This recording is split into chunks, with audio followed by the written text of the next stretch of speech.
Hey guys, it's Dave Gass on this Friday, and I hope everybody made it through the week and gets to enjoy their weekend. Uh, this video is how they are, I mean companies, convincing us that we need stuff we never knew we needed. Number one, a car that drives itself. I love the driving experience. I always have. I've had a ton of cars and I enjoy the driving experience. I drive, like I said in other videos, 100 miles a day round trip for my job before I became disabled. And other than being stuck in traffic, I loved driving. I loved that experience, the feel of the road. Why would I want to sit there and put this technology in charge of my life? I don't get it.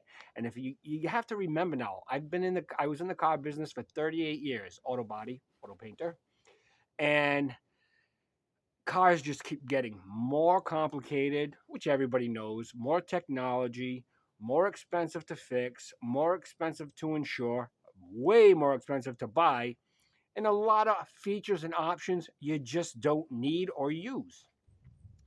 And that's what is a big part of what's driving up the car prices and insurance prices. I was constantly having to take classes and whatnot. It just got very complicated. And I'm iCar Platinum, which I think is as high as you can go.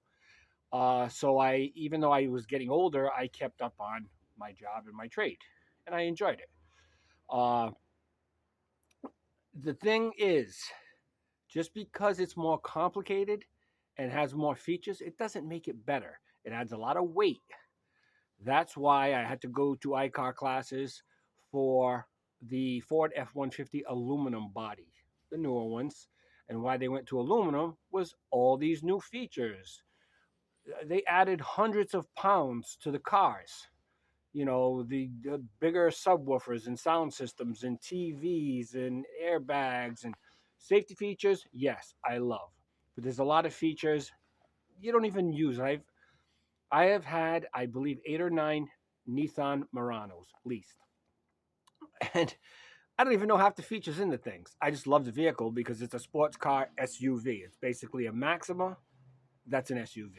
And living in New England, we get some of this. And driving from Massachusetts to Rhode Island every day for my career, I like to be safe. And a Murano is super safe.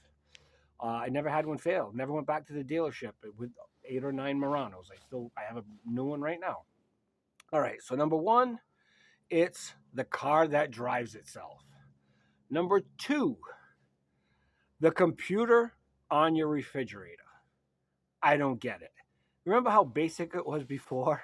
You had your little metal ice tray in there when you were a kid, and who didn't put water in the ice tray? And the joke about does the light stay on when the door closes?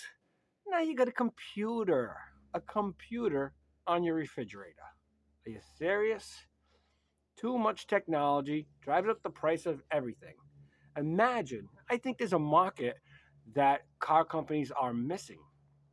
It's all right, you want a pickup truck. I'm just going to use a average thing, a Ford Ranger or a Tacoma. You want one for around the house, something basic.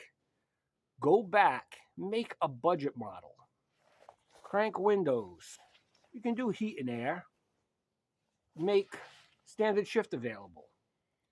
And have the price. Without all that technology, yes, have the airbags and the belts and all that stuff, the safety, crash stuff and all that stuff. But as far as the useless technology, if somebody's buying just a beat around, a work vehicle, whatever, you don't need all that technology. It's just they invent it, it costs them a fortune, the car companies, and then they got to put it somewhere. They got to find a use for it so they can make their money back on the investment. Just an idea, guys, on 2 products that I think are total waste: the car that drives itself and the computer in the refrigerator door. And like I said, it'd be cool to be able to buy a basic vehicle, even cars, a Civic, a Sentra, do crank windows, standard shift, a basic radio. That's all. And bring the prices way down for students or people that are on a budget. Um, just two ideas from Dave Gass. I want to thank everybody for watching my videos lately and new subscribers and the interactions. I really appreciate it. And everybody, once again, have a great weekend. Dave Gass out.